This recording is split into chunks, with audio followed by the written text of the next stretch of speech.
most original talk radio station anywhere. We are LA Talk Radio at latalkradio.com.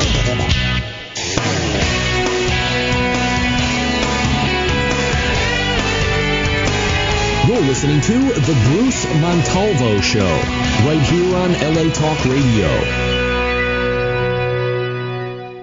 Hello and welcome to The Bruce Montalvo Show on LA Talk Radio. I'm your host, investigative journalist, Bruce Montalvo, and it's Sunday, March 31st, 2013, and I'd like to wish everyone a happy Easter and Passover.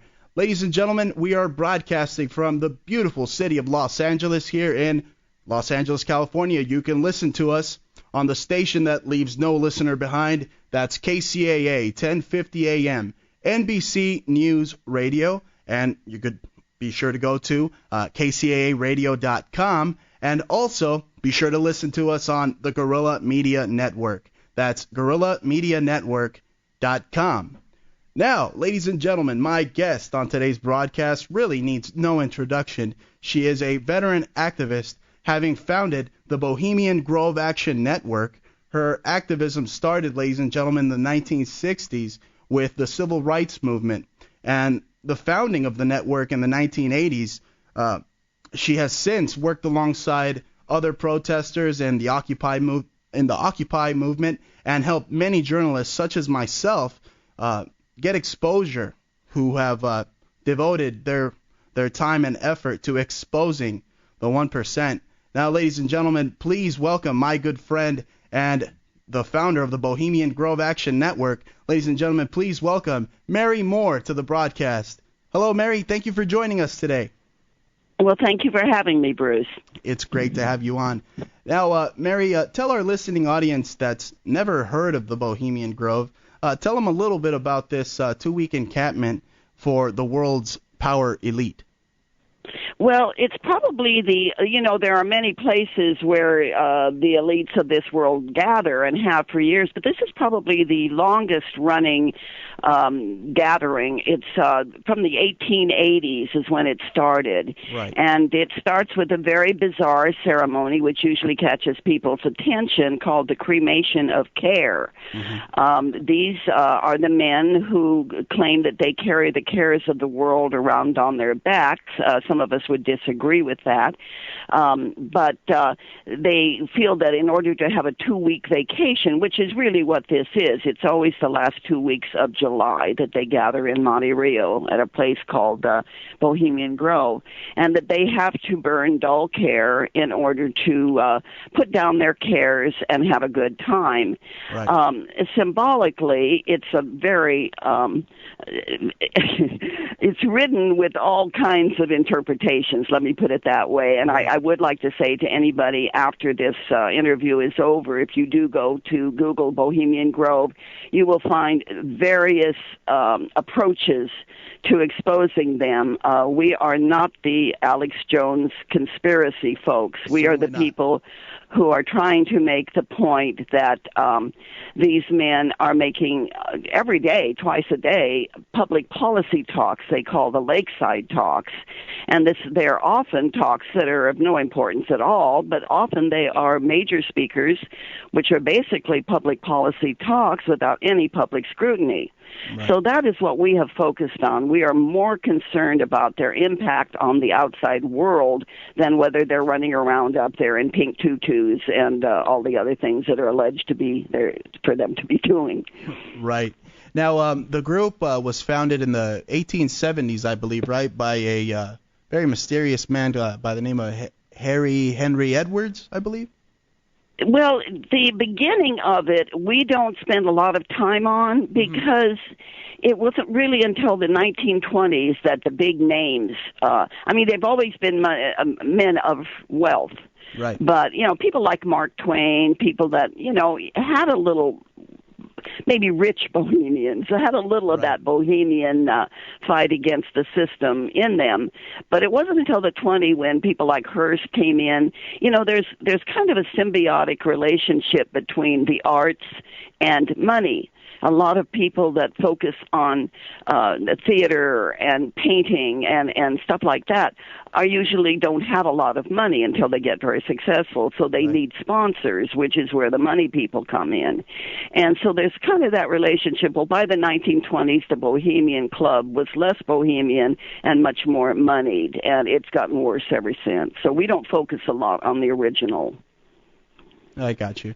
Yeah, you guys focus on really the talks and how they're violating, Congress, right, with it getting together and formulating a policy at this place.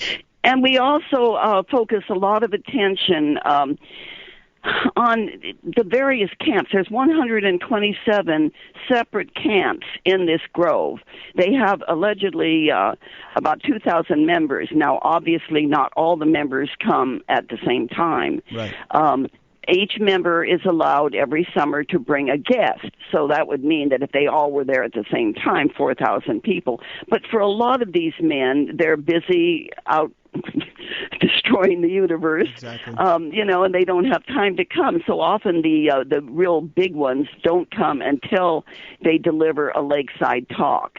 And there's usually a reason for them to be there, a political reason or something like that. Right. Every Republican president since Coolidge has been a member of the Grove.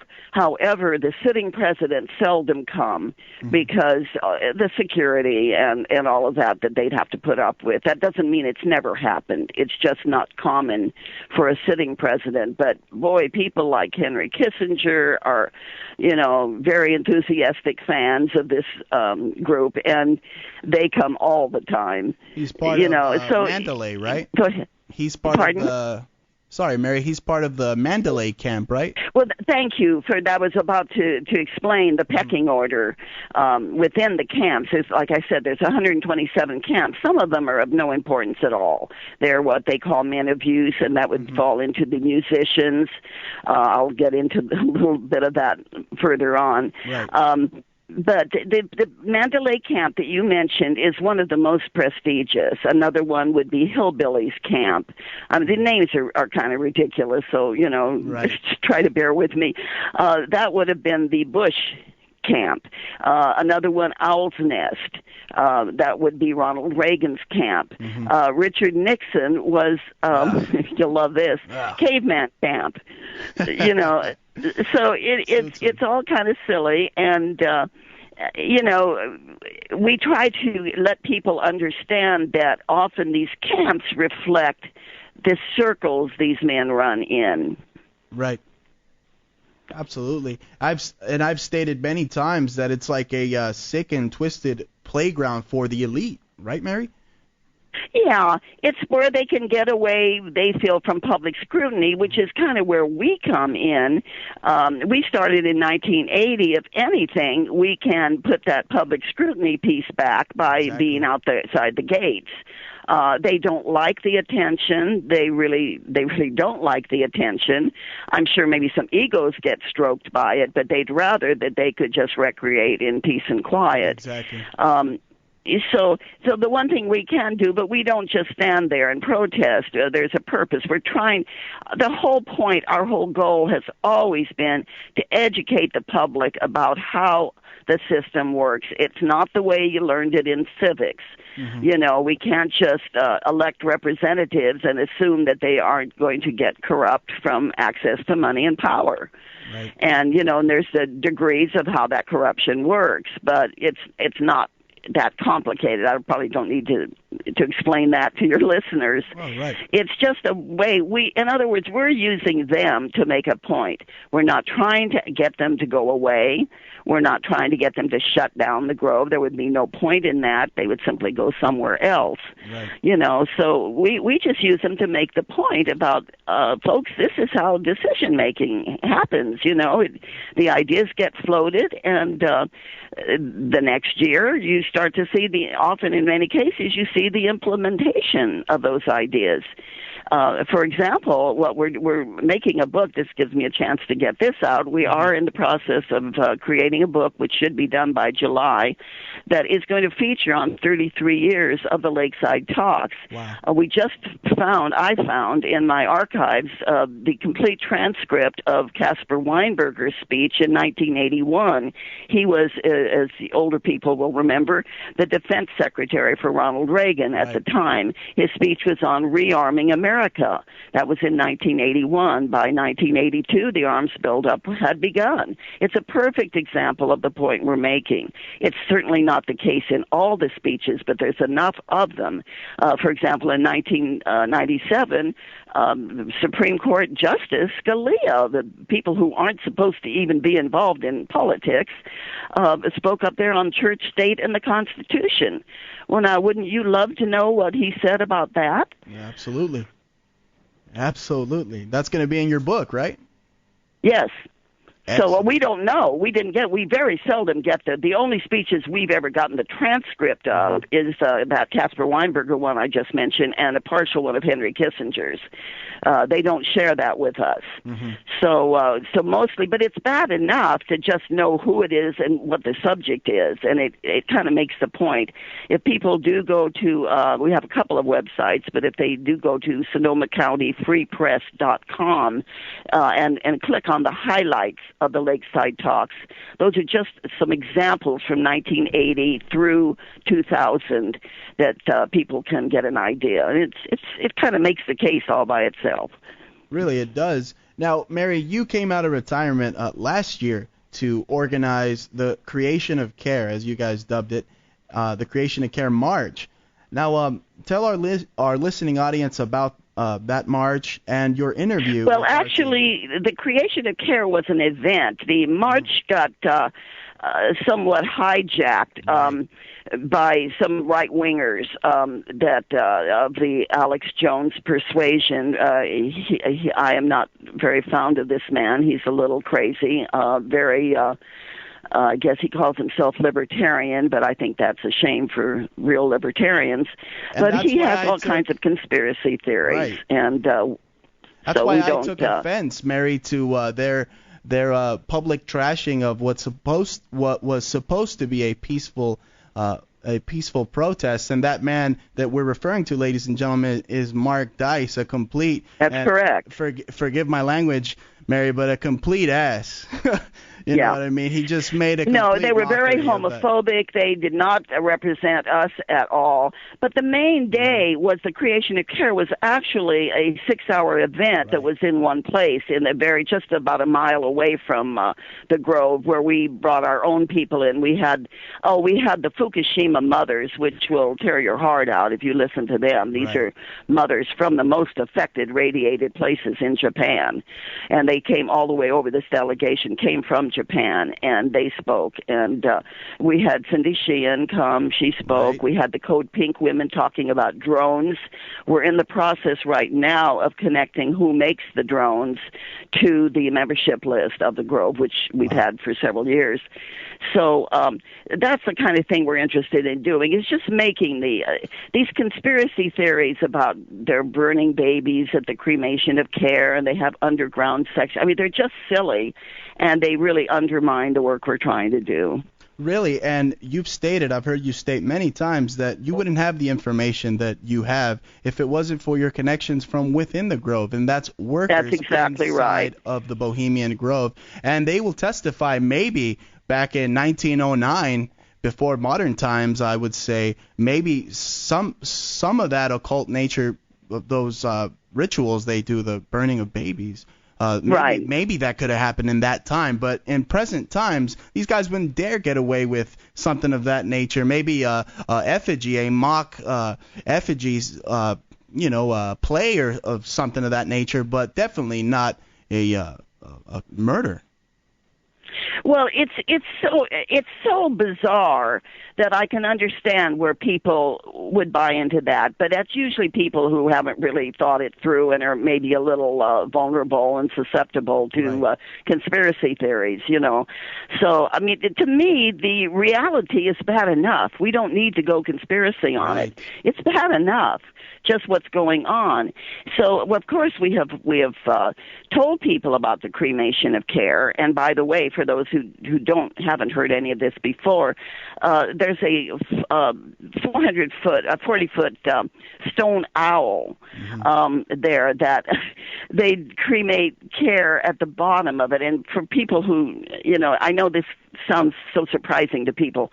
It's a ceremony that they repeat every year, and they have a boat, and care, which is actually a bundle of rags, it's not a baby, is dramatically burned through this ritual of care, saying, "You will never banish me. I will come back and get you." We have the actual dialogue, right. And then they go back and forth, and then eventually care is burned, and then they do this on the first Saturday of the 2-week engagement, and then theoretically that means they can just let their hair down and get drunk. Now, whether you have to cremate care before you get drunk and have a good time is kind of up for grabs, but you can see and understand why people kind of go, "What?" You know. Mm-hmm. Yeah, it's bizarre. It's beyond bizarre that these elected officials, and many of them who claim to be of a Christian background, would dress up in these black KKK-style robes. It really, to me, looks like a Masonic type of play that's being unfurled. And then also the singing. I mean, I've heard the song. It gives me chills just thinking about it. I mean, that "No far," you know, I mean, it's pretty creepy stuff. It's bizarre, and it lends itself to conspiracy thinking. Mm-hmm. And I know I sound a little emphatic about this, but it's just that we have to fight this all the time because, you know, some of the stuff that's out on the Internet is just silly. And it kind of undermines the point we're making. Again, we're concerned about what they're doing to the outside world. Exactly. And it's all about profit. You know, these men, now you said elected leaders, that's true, but in the pecking order, as you and I know, the elected leaders aren't necessarily the most powerful people. Right. Absolutely. It's the people that are running them, that are funding them. It is the elite of the military, the elite of the business world, the corporate world, and the elected officials, and the banking industry. Exactly. It's those four things coming together, and it's the interaction between them that allows them to get away with so much.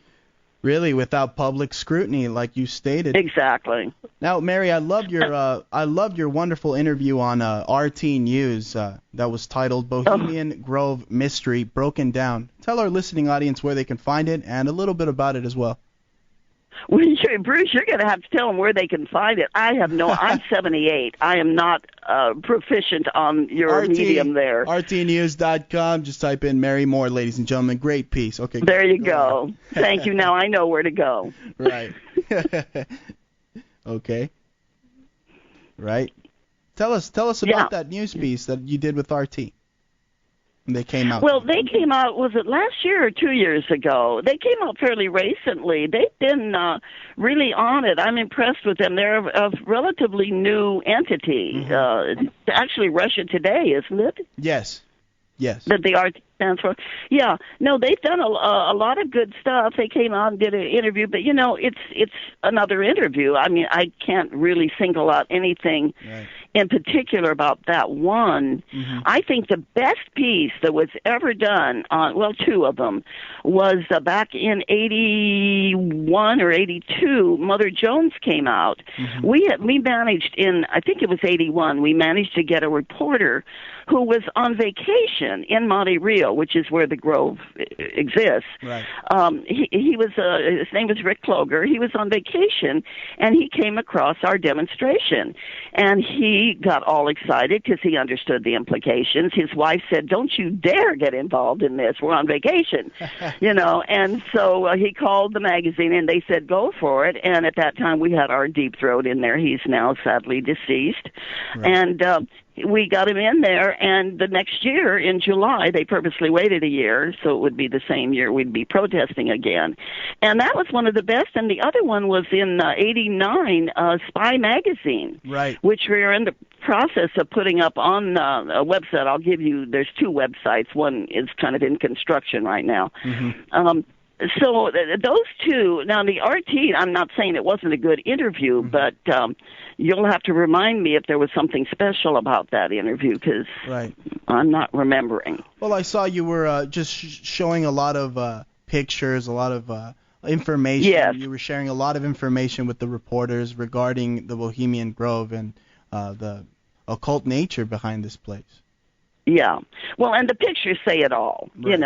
I mean, it is visually, especially the cremation of care, it is, but I do not attribute any, the kind of thing that Alex Jones puts out. Oh, right. Because it kind of takes away from the point we're trying to make. The cremation of care, people are going to interpret it any way they want anyway. So who am I to tell them how they should interpret it? Exactly. That is not where we spend our time.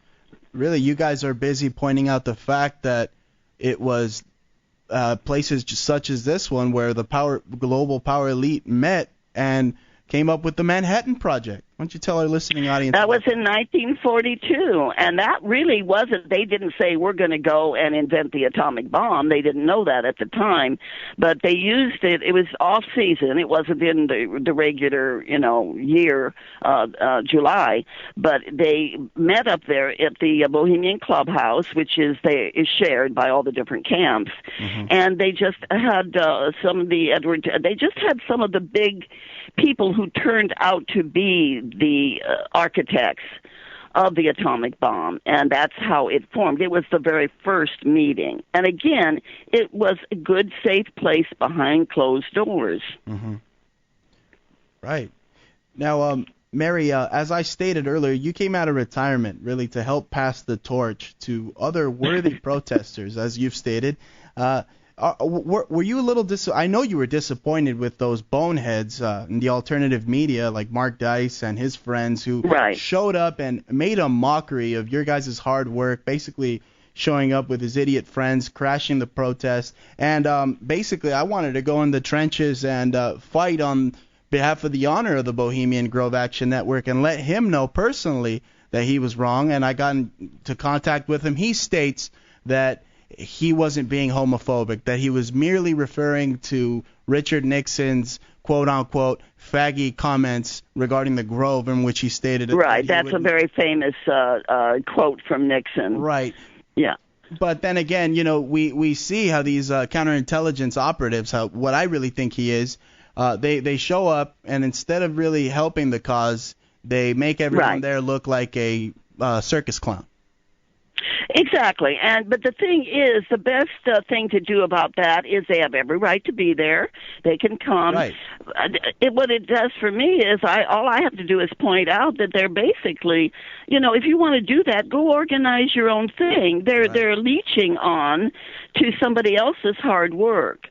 And, as well as undermining it. Exactly. Whatever their purpose is, I can't tell you. I have my theories, but I can't tell you for sure. Right. But, no, he was not welcome, and it did. But we put on a wonderful event. Everybody that was there really appreciated the event, and we made our point, and we still have that on tape. Somehow I think that could be viewed somewhere. I should have somebody here smarter than me about the Internet to tell you all this. But it's up on YouTube. Okay, I'm sure people can find it, but don't put a lot of stock, unless you're so inclined, don't put a lot of stock into some of the more bizarre rumors that are out there. Right. Because this is serious stuff, and like I said, reality is bad enough. We don't have to make stuff up. And you've said, take everything that this guy Jones says with a grain of salt, and I've been listening to your words since I heard you make that statement. I'm taking them to heart. Well, good. I'm glad somebody is. I mean, it just kind of, if you think through logically, yeah, we could make a very bizarre case just on the cremation of care alone, Exactly. But why ignore the reality then? Why not focus on what is really affecting all of us? And that's the policies that come out of some of these ideas that get floated up there. Really? And we've told them several times, I mean, not that they would listen, but, hey, if you give us transcripts, if you publish the Lakeside Talks, let the people hear them, we'll go away. Right. But that hasn't happened yet. Well, they know. I wish they would. Those crony bastards out there know that they're in direct violation of federal law. That's why they'll be. They'll never get them to do that, Mary. Oh no, I know. That's all done for the PR factor. Right, It's a little shame never hurt. Exactly. And all we really have on these guys, they can they can hire people to outthink, outwit. Mm-hmm. All we can do is just expose how they are affecting the lives of the rest of us. And I wish that we had been smart enough in 1980 to come up with this concept of 1%. I'm not a total fan of the Occupy movement. I think it made some kind of basic mistakes. A lot of energy came in that was new and a little naive, but still they came up with a concept that I wish we'd had 30 years ago. Right. Because it truly is. This is the 1%. Exactly. And you guys, you had a great event, the Creation of Care event. It was an event and a march as well. And I've had Cindy Sheehan on the show, thanks to hooking up with you and getting to talk with you.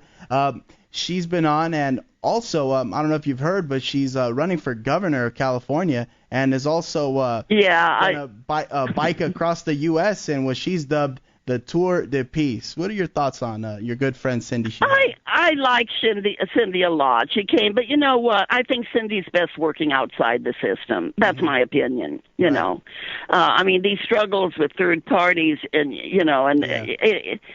there's a lot of infighting between third parties. Unfortunately, it's not just the left or the right. I think most activists need to get over the circular firing squad, so we can get our work done. And I admire Cindy. I liked what she had to say. She did not mince words out there. She actually said she hated these people, and I'm very grateful that she came out. But I'd like to see Cindy keep her energy out to that. Fight the system from the outside. You can be yourself. You don't have to lie. You don't have to, raise $1 million. We need people pushing from the outside, and we can make our alliances from the almost corrupt people. There's a few, that go in and have managed to stay pure. Not too many, but make your alliances for those working within the system, but understand the limitations of that. Right, and we see with the political system, it's really disheartening because all these people, they put their stock into Ron Paul. And then we find out what happens with Paul. He doesn't campaign. He secedes to Romney. That's basically what they want you to do. They want you to get all riled up for these people and then knock the wind right out of you. Yeah, it's you've only got so much energy to put, and I think to me, creating change means you need to focus. You need to look it all over, get a handle on it, and then focus where you think you can be most effective. Now, when I moved up here in 1974, I had no idea we were moving 5 miles away from this place. Mm-hmm. I had no idea. And then I read, several of us read William Dumhoff's book, on I'm blanking on the name of it. I'm sorry, Bill. But, so then I learned that was 5 miles away, and then just serendipitously, somebody got us a membership list and a guest list of that year of 1980. And so we just started then. And we learned a hell of a lot along the way. And because of this man, Deep Throat, who's now gone, we were able to get a lot of inside information and put it to good use. Absolutely true. Now, Mary, getting back to your work with the Bohemian Grove Action Network, tell us about your article, Weaving Spiders Come Not Here, or Weaving Bohemians. Tell us about the meaning. Well, now, I behind think it. that, are you referring to the Mother Jones article? I believe so, yes. Yeah, that, like I said, that was the first year that we, God, I'm so sorry, I can't remember whether it was 80 or 81 that we met Rick Ploger, but that's the article that came out of that chance meeting with this reporter on vacation in Monte Rio. And it was one of the, I mean, to get a national article like that the first year that we were demonstrating, it was, we didn't think that would happen. And then Jack Anderson did a piece in the Parade magazine, which also was national that first year. And then other people, other national people. And I mean, we've always gotten good press, good local press, because, you know, anything that big, of course, they're going to write about it. But to get national attention the first year, it really did help set us up and give us some credibility. Right. Now, I was also referring to your, I believe that's you, where you're weaving spiders, spider web. Oh, I know what you're talking about. Oh, okay. Outside the Bohemian Club? That was the very first year. That was actually a group of women from San Francisco. And the first year that we protested, it was, you know, the one thing we have on our end is creativity. And boy, do we need it, because we don't have money and resources to throw at this. And so this group of women, I think it was about 20 or 30 women, took it upon themselves to spend several months weaving what would look like spider webs. Right. I mean, weaving them out of yarn and all. They brought them up, and it was 1984, excuse me, because that was the first year that we did civil disobedience. And they managed to throw it over the bus that was taking us to jail. Wow. They took it right up to the gates to our demonstration, and they had this huge web, and they threw it over a police car, got them all tangled up, threw it over the bus as it was trying to get us back to jail. We'd already been arrested. So it was just an example. That was not me. I mean, I knew that they were doing it, but Right. I didn't personally weave that. Yeah, it's a great picture of you guys just covering the whole club with spider webs. It really well, because their motto is, see, there's a connection there. One of their mottos is, which is certainly not true, it says, "Weaving spiders come not here." Right. That's an actual motto of the Grove. In other words, denying that any deals are cut. And we're not even saying that they're actually cutting deals. They probably are. I mean, the famous example of that is that Reagan and Nixon met up there to decide who was going to run for president first. But we don't even need to go that far. The fact that these men, like I said, from the military world, from the corporate world, from the banking world, from the political world, and the top, not just the Congress, you know, but the presidents, that there are meeting behind closed doors, doing these talks, and then just in the informal networking, you know, hey, I met old Joe up at the Grove, give him that contract from Lockheed, you know.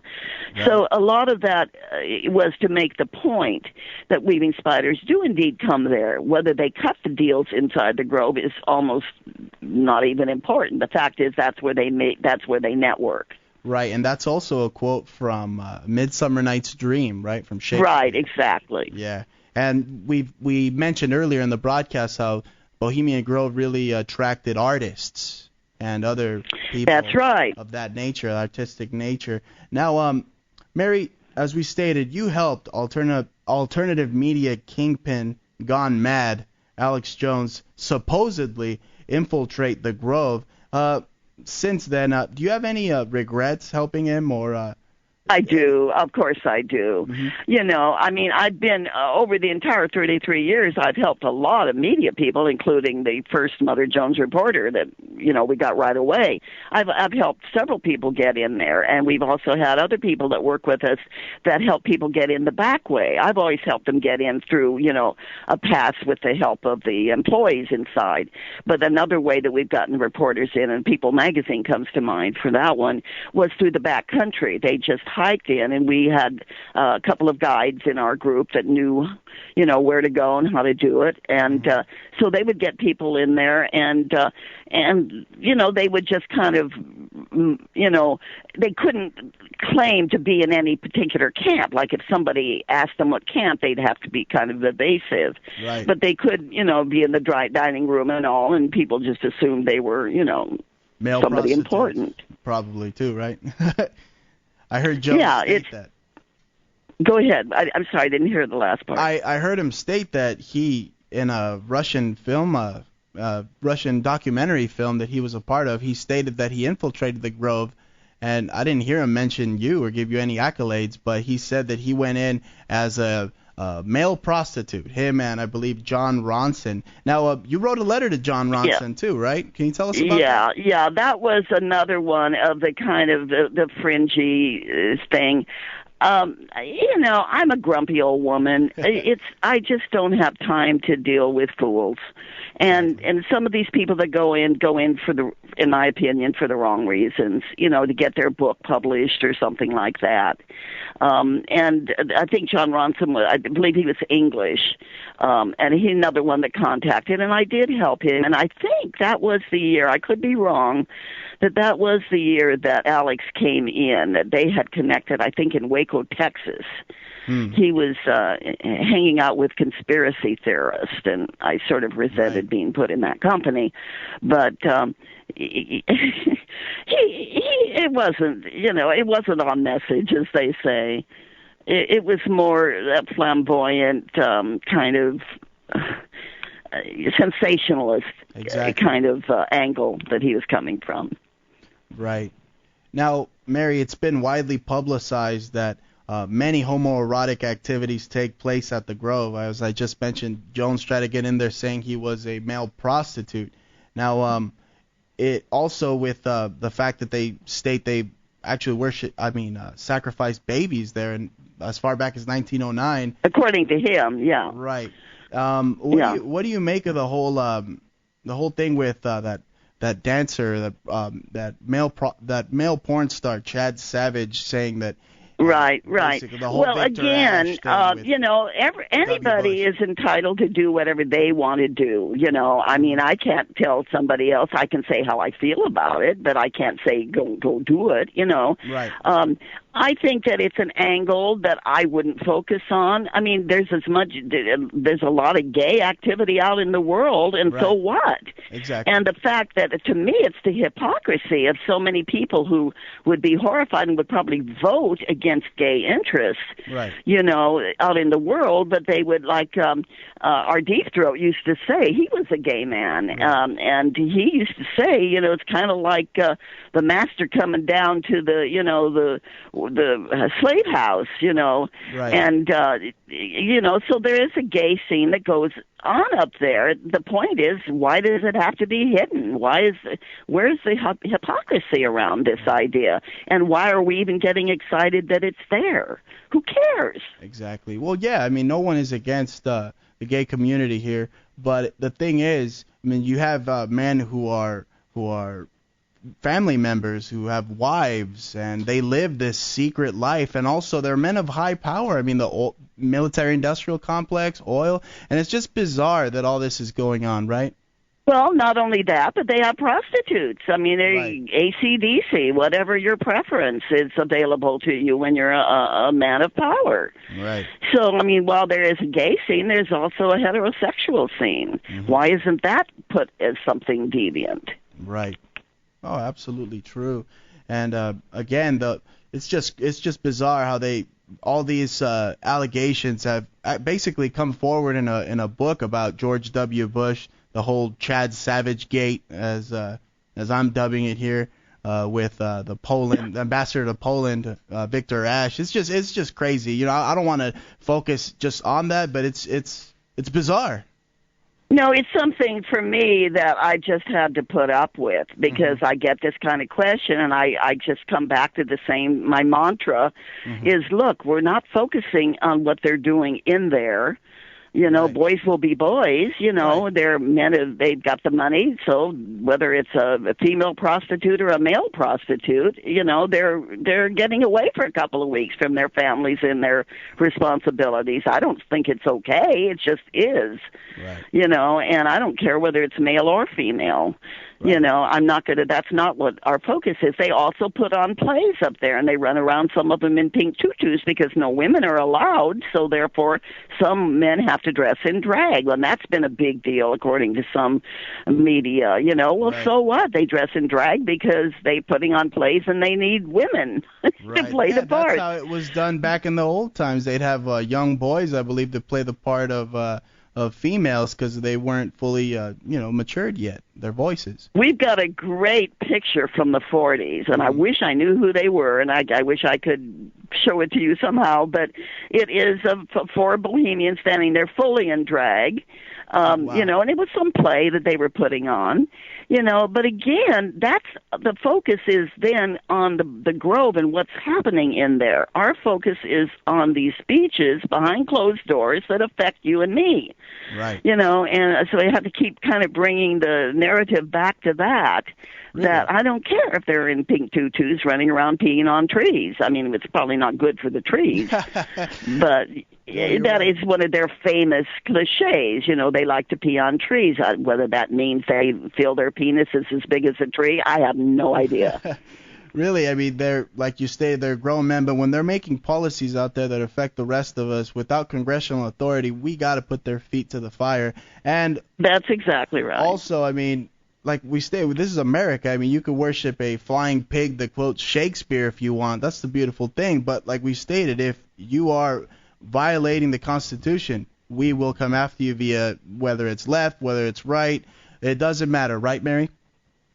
Well, not only if you're violating the Constitution, but certainly if you're a Supreme Court justice and you're speaking about the Constitution, I would definitely like to know what you're saying.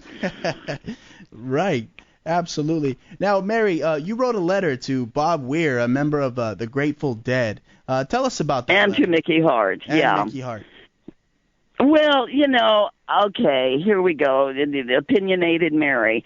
I've been an activist for a very long time, and I do remember the Dead. Of course, that was part of the whole scene. How could you avoid knowing who the Grateful Dead were? Right. But to me, let's just take the Bay Area as an example. On one side, you had the Black Panthers who were actually out there getting shot and killed. On the other side, you had the white left grooving to the tunes of the Grateful Dead. Right. For me, I feel that history will show that a lot more change happened from the east side of the Bay than from the west side. So I've never been a big fan. You know, their music is kind of like repetitive, and it's kind of cool, and it's cool to dance to, but you know, there were other people during that era that I actually personally preferred. So, Right. but you still had this certain sense about the Grateful Dead that they were progressive, they were lefties, they were activists, they were cool, you know, all of this. And yet two of them, and I'd like to think Jerry died early. I'd like to think he wouldn't have gone, but Right. both Mickey Hart and Bob Weir joined the Grove about 10 years ago. And Mickey Hart, as I explained to you about the different camps, Mickey Hart is in the same camp with Don Rumsfeld. Wow. You know, and you kind of would like to know maybe what some of those pillow talk would be about. You know, Bob Weir is in one of the lesser camps. I'm forgetting the name. But, you know, what are they doing up there? And so I wrote a letter. Of course they didn't respond. I never expected them to. But it was satire. I just wrote a letter to just say, oh, I'm sure the only reason that you joined was, you know, to come back and give us information, which, of course, I didn't really believe. Right. But it was just that satire. That's awesome. Now, really, Mary, the Grove has had many attempted infiltrations. Heck, I even tried to, just scatter around the woods and get footage, right? And I got to meet you and everything. But, it's had many attempted infiltrations. One of the most famous, as you mentioned earlier, from Spy Magazine, Philip Weiss, I believe back in 1989. Right. Tell our listening audience who is probably barely tuning in right now, tell them about Philip Weiss and that article he wrote for Spy magazine? Well, I have to confess, I did not even know what Spy magazine was when he first contacted me. Mm-hmm. I mean, so, I just went, okay, here's somebody else. And at that time, we'd gotten several people in there.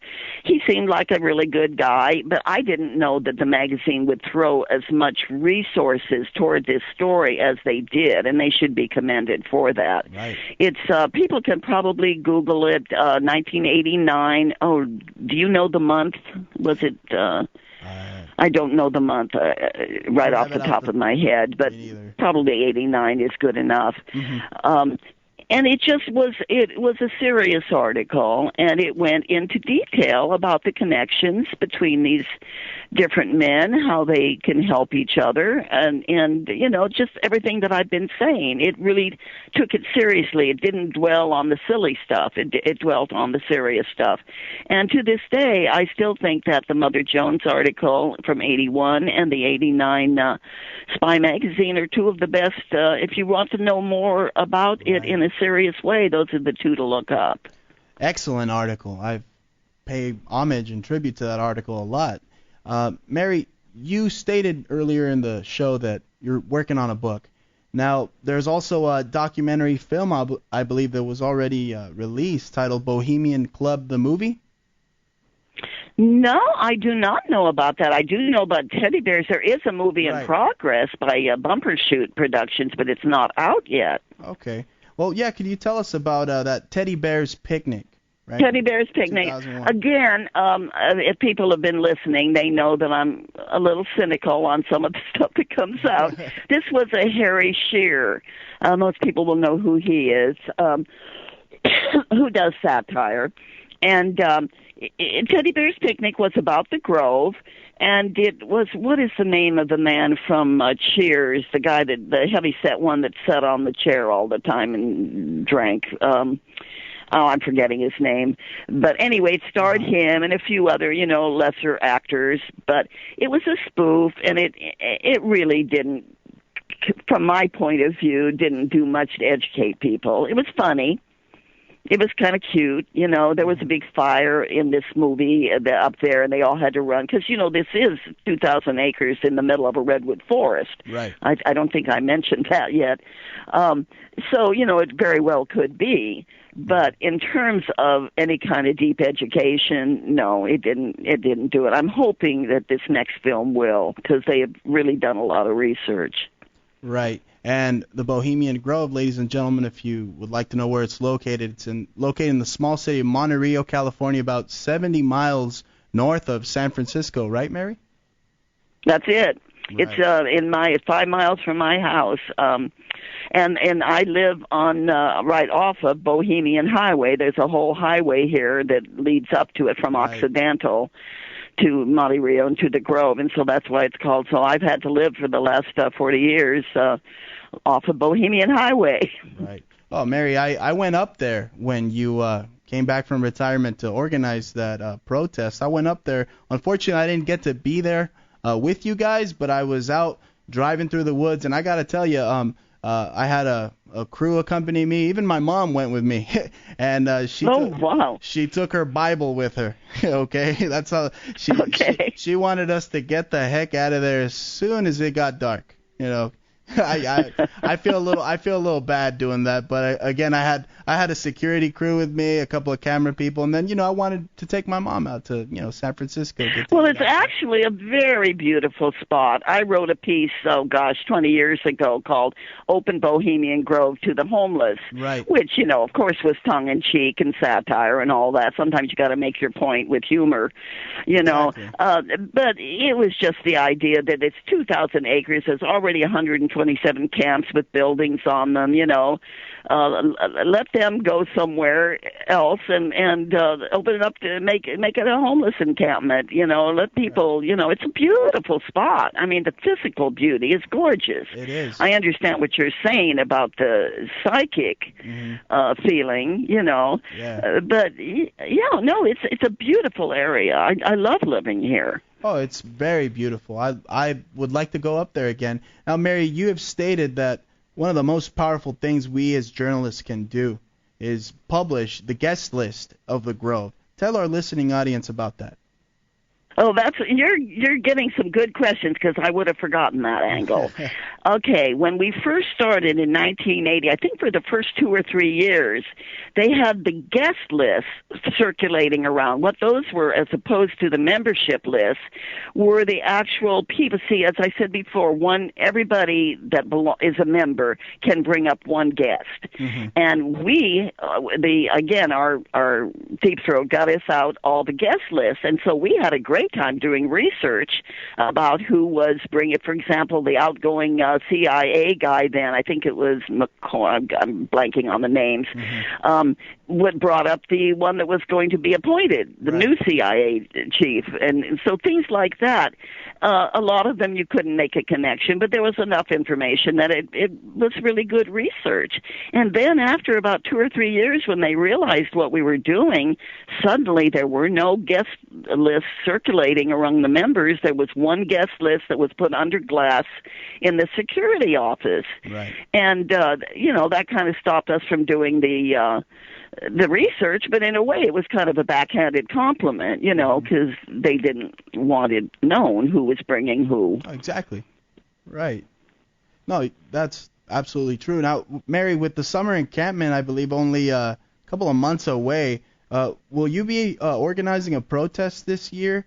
And well, we've been meeting to do that. That's an excellent question. We may or we may not. It depends on, there's a lot of ideas.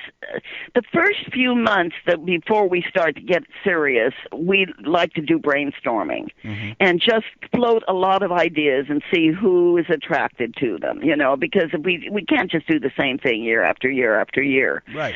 There is already somebody, obviously I think a right-winger, and I'm Joe somebody, who is got a YouTube out. I don't know if you've seen this yet, called Drone the Grove. Have you heard about that? I have not. It's a 6-minute YouTube. I don't know how you find this, but you're obviously hip to all this. You can probably find it. It's called Drone the Grove, and he wants to put, you can buy your own drones now on the internet. Wow. And we have been doing a lot of research, which is in the process now. If that research can get done, and this guy wants to do it, we'll just back off and let him have his day. I mean, better him to go to jail than us, So, right. So that is one idea that has been floated. Again, I'm not saying that's going to happen. Other ideas are a march. We probably won't put on another event like we did last year. If we do a march, it's a big if. Right. It will be very clear what the guidelines are. It will be nonviolent, right. And if somebody doesn't like the way we're doing it, there are 2 weeks up there. We usually do one day, usually around the cremation of care or the second weekend when there's always a big lakeside talk happening. It'll probably be one of those days, but there's 21 days. Right. So let somebody else, if they see it differently, don't come in and try to hijack ours that we put a lot of energy into. Just do your own thing. And don't grab the police officer's baton for the life of God, ladies and gentlemen. Exactly. I mean, it's a lot of dumb people, let's face it, and that man that last year that got arrested was a man named Doug Millar. Right. And he is local. He's a local nut. So, he just did his thing, and of course we regret that all got hijacked after this wonderful day that we had. Really? But, everybody, I don't care if they're smart or dumb, has a right to go out and do whatever they're going to do. Just please respect a group that has put a lot of work into months of organizing, and at least try to respect the guidelines for that day, and then take another day and make it what you want it to be. Really? And that is a legendary group indeed, your Bohemian Grove Action Network. Mary, I can't thank you enough for deciding to be on the show once again now that I'm syndicated. Thank you so much for being on today. Well, thank you for giving me so much time, because it's hard to get all this in a soundbite. Right. Anyway, Mary, thank you so much. You're welcome. We look forward to talking to you many more times. Thank you. That was Mary Moore, ladies and gentlemen, of the Bohemian Grove Action Network. Now, sadly, I have to wrap things up here at the Bruce Montalvo Show. But, ladies and gentlemen, be sure to visit us at latalkradio.com and be sure to download the podcasts. Be sure to visit me as well on Facebook, Twitter. We're up on GorillaMediaNetwork.com and KCAARadio.com. Be sure to check out our sponsors. Ladies and gentlemen, thank you. And again, I'm Bruce Montalvo, reminding you, as always, that the freedom of the press is our right and our responsibility. Till next time.